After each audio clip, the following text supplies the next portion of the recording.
right, today on the channel, we're going to take a look at Tripwire from the G.I. Joe Classified line. I didn't have Tripwire as a kid, but I knew of him. I knew he was a part of the G.I. Joe line. So yeah, let's take a look at him. I'm excited to do so.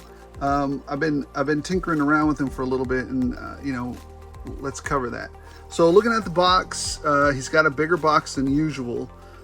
He's got a ton of accessories here, like an action shot here of a digital render. He's walking into the cave, making sure it's clear for everybody. Comic concept there, number 78 in the line. Lots of equipment over here. Lots of equipment. Kind of a shot there of his of what he's got on the side there. A couple of helmet shot there, his metal detector or ordnance detector, and again a closer shot of the comic book cover, or a comic book concept art. Are we going to keep this? Tripwire, Apsara, and McCloud. I guess Apsara is the mouse or the rat. I don't know, but yeah, this is what we got here. So am I going to keep the box? Nah, not keeping the box. All right. Let's get to the figure. My initial impression of him was actually, I was kind of taken aback, really, by how many pieces of equipment he has on him. Of course, one of the things about his number one specialty is what?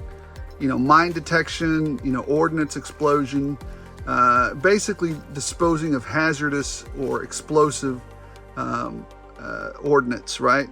So he's what Jeremy Renner was portraying in the Hurt Locker, I guess. EOD, explosives, ordnance. He goes in there.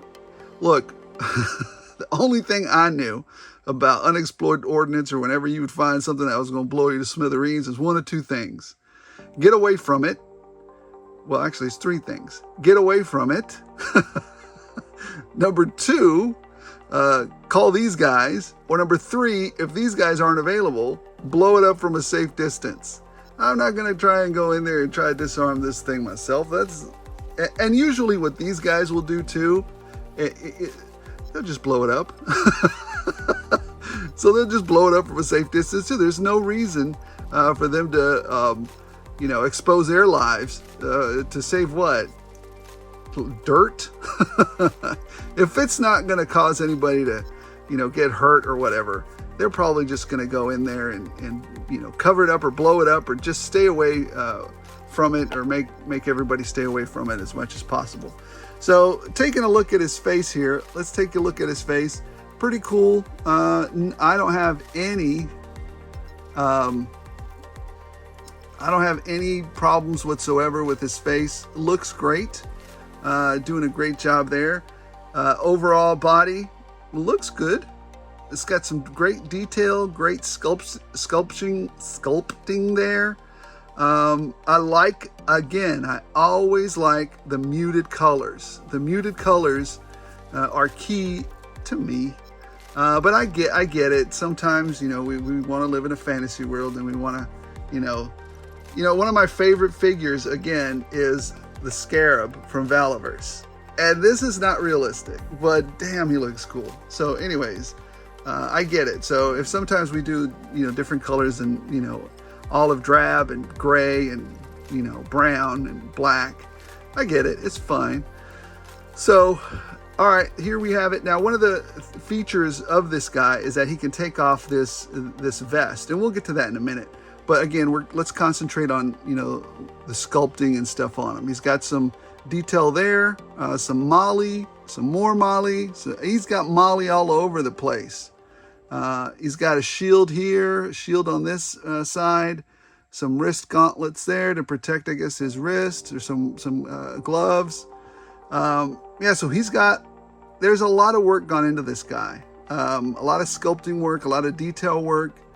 I like the way he looks. I like all the different muted colors they used on him. They gave him lots of, would a dry wash help him? Absolutely. It helps most everything, right? It helps most of these guys, look way better. So yeah, I really dig it. This guy looks great as far as sculpting is concerned. They did a good job with it. He's got lots of little wrinkles there, lots of little details, hooks. Could he use a little bit more silver maybe, or some more washes on it? I think so, but so could everything else. Anyways, let's take a look at the articulation. Now, in order to do that, I'm gonna have to take this thing off. And I'll tell you what, one of the things that really upset me about this is if you look back at some of the action shots that Hasbro did, some of the toy shots that they did, you could see that this thing is always, it's either coming off or the action shot is him coming out of it. So I don't know how to re-engineer. I don't know how to re-engineer this. I just don't. So, you know, don't call me and say, well, you know, you could do this. I don't know. But this isn't the answer. These little peg things are never the answer. To me, they've never worked well for anything. They get used up and then they're useless to me. But anyways, he does come with this vest, which is great. I mean, ultimately, what you could do is get some sticky tack and just, you know, stick it down, heat it up, and just stick it down and mold it to him. And that would work just fine. But yeah, so anyway, so this is the heavy vest, right? And the heavy vest pairs with the heavy visor. And this slips, literally just slips right over his head. So that's really cool. No problems whatsoever. So that's the heavy vest. We've taken a look at the heavy vest. We've taken a look at the heavy gear. And also this thing goes right up on him like that. And then this goes right on top of there like, or wait, does it go? Yeah, I believe so. It goes like that. And then this goes on top like that. So kind of like that. So there you go. It's just like that. So those three pieces go together. You got to make sure you keep that together. Now, so here he is in his basic G.I. Joe kind of articulated form, which, as you can see, has you know, the same articulation as every other Joe, right? So let's get into it a little bit, right? So his head turns left, right. And this guy definitely has a lot of, well, not a lot, but he has quite ability to look up. That's better than most Joes. He has quite the ability to look down, so he can look up and he can look down. And then he can basically do side to side a little bit as well. So you've got that there. T-pose, yes, he can do a T-pose. So, you know, no issues there. Although this arm at first was a little janky, but that's all right. It's not so bad now. I don't know what the problem was. What these pieces can slide off, but they're tough to get off, so I'm just going to leave them. But anyways, all right, so that's the head, T-pose. He does have a cut at the bicep, which is very nice. He does have kind of a butterfly joint, which is almost par for the course for some of these Joes. Double jointed. I had a lot of troubles with this joint. Double jointed, you heard it, right? Double jointed pinless elbows, which is very nice. So he's real loose here. He's tight there, real tight. I had to get some oil in there, some Trax shock oil. Let's see. And this is a dice rolling hand right here. So you got dice roll here, and I believe on this do you have a dice roll over here too? Do you? Or have it? Yeah, it's a dice roll. So both of these hands are dice rolls. That's interesting. Well, that's odd. Usually sometimes they give you two dice roll and an in and out, but both of these hands are dice rolls, which is kind of neat. That's different. No cut at the midpoint there at the torso. He does crunch in quite a bit. He does crunch out because he's not wearing his vest. But if he was wearing his vest, it would be highly, you know, getting in the way. It would be obstructed quite a bit. But yeah, he can crunch in, he can crunch out. Very, very well done. He does have a cut. Oof, I can feel it sticking a bit. I don't like that. Y'all hear that? I don't know if it's, actually, I don't know if it's letting go. Oof, I'll have to take a look at that later. Oh, that's real scary, y'all. Just so you know, I think it's letting go, but watch it come apart in my hands. I'm going to stop because I don't know if it's letting go. It doesn't feel like it is. I just don't like it. Anyways, I'm going to stop there. I'll probably do a follow-up later, see if it's actually gonna go, but usually you can tell if it's giving or not. I'm gonna stop. Anyways, you drop down hips, as always. You do have a cut at the thigh, which is nice. Very tight, highly tight, double jointed pinless knees. And he does have the ability to have a boot cut there, which is a little bit loose. Boot cut. He does have our ankle articulation there. Goes down this far, comes up this far. So there you go. All right. That's the articulation, pretty par for the course, which, oh man, that's still bothering me. So I'm gonna have to get a heat gun to it. That's a little iffy, man. And I always judge the figures by the one that I get, which is too bad. So this score might be affected by this particular problem. Let's take a look at the different accessories he's come with. One of my favorite is this guy. He comes with a little mouse. Apsara? I don't know what she's called, or he. So you got this little mouse.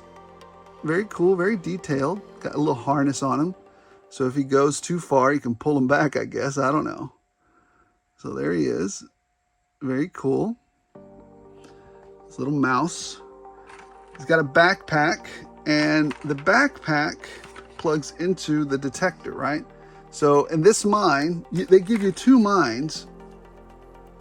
So, and they plug into a port in the back of the, I don't know where this one goes. So if you guys can answer me that, where does this mine go? Because only one fits in there. So there's that. You get an extra one, maybe if you lose it. So you take this guy right here, plug it into here, and then you take this piece here and plug it in here. And so now Tripwire walks around this way, detecting stuff this way. Boop, boop, boop, boop. So that's a look at his backpack there. I like, again, I'm just particular to the muted colors. I think it's got some good detail on it. It's got a little bit of color to it. I'm fine with this. This is a good job. Nothing wrong with that. And then you have the lighter helmet, which is this one, right? This one's, you know, not too scary a situation. So, and this one actually fit on, well, when I put it on the first time, there it goes. It went on quite easily. And for some reason, I seem to remember Tripwire looking like this, but maybe I'm crazy. I don't know. I remember this was his look, right? And maybe the vest also, but this was his look. So anyways, to me, that was Tripwire. So there he is there, and that's his light helmet. He also comes with another really cool accessory, which is his little robot, right? His little, if he has to go in and endanger some explosive is endangering, so you send in the robot with the hand, and either one, he can detonate it, or 2, take it to a safe place to be detonated. So yeah, it's got mobility there, as you saw. He can turn there, and then he's got some ability to turn there, and then he can turn up here at the top as well. So lots of articulation in this little bot. I really dig it. Very well done. I love it. I love this little bot. No, the wheels don't move. You can pick them up and put them in a different spot yourself. I don't expect Hasbro to do that. So moving on. He has also this little controller, so he can control, kind of like what Scrap Iron has. So he can control his robot there. So he has this little controller. I think Scrap Iron's looks a little better, I guess, though. Or maybe it's the same one. They just colored it different. I don't know. But I thought Scrap Irons had like a little thing right here. I don't know. Maybe I'm crazy. And this is the lighter vest with some pouches and a little bit of molly there. Same gimmicky, thing there with his, that closes up on him. For some reason, this one works better. Maybe, again, I got to heat that one up. I'm not sure, but this one tends to work better on him than the other one. And that's it. I mean, he has his sidearm here, his service weapon. Let's see if we can get a close shot of that. Just a regular old, I guess this is a 9mm service weapon. I don't know. It's pretty simple. as a service member, you know, I would, this is why I really didn't like what they did to Bazooka. They gave him a bazooka, but no service weapon. You got to have a service weapon. You just have to.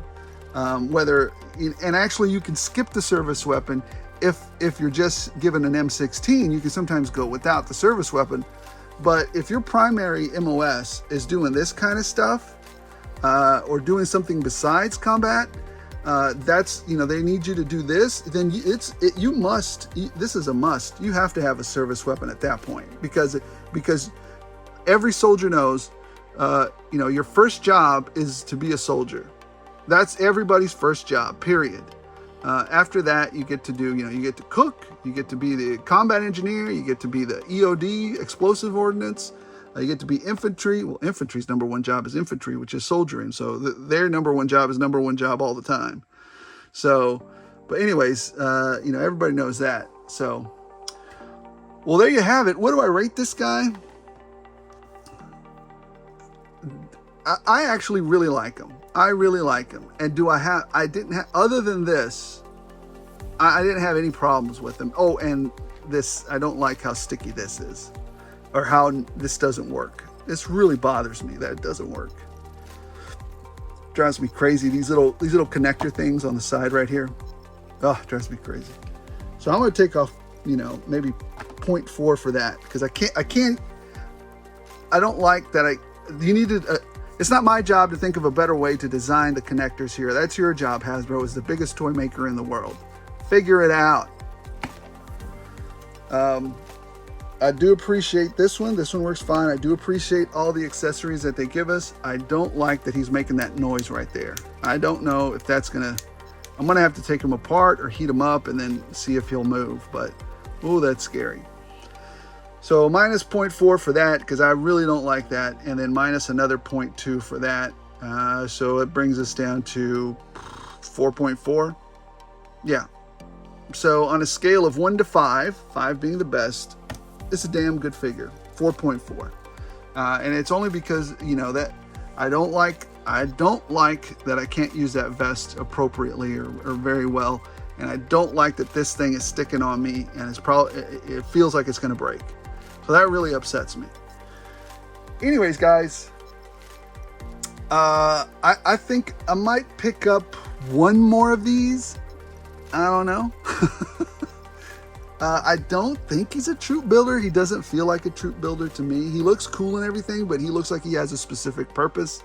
I guess you could troop build him, but for me, he would not be a troop builder. He would be a straight up, you know, 1 or 2 person type job, right? Him and maybe a buddy go out there and do this stuff. I might buy 1 or 2 more. So anyways, guys, thanks for watching today. Appreciate all the support. Appreciate all the subscriptions. Let's continue to grow the channel. And don't forget, you know, not only on this channel, not only do we do reviews, but we also do, you know, contests or, you know, puzzles, and we also engage you. And what I like to do as well is do some, how do you do it yourself stuff, right? Like, how do you create this little TV, or maybe how do you put together, you know, where did you get that to create this and something else, right? So, or where did you find, you know, this thing, you know, just different things. You know, how do you create a Cobra claw? So anyways, I'll stop rambling at this point.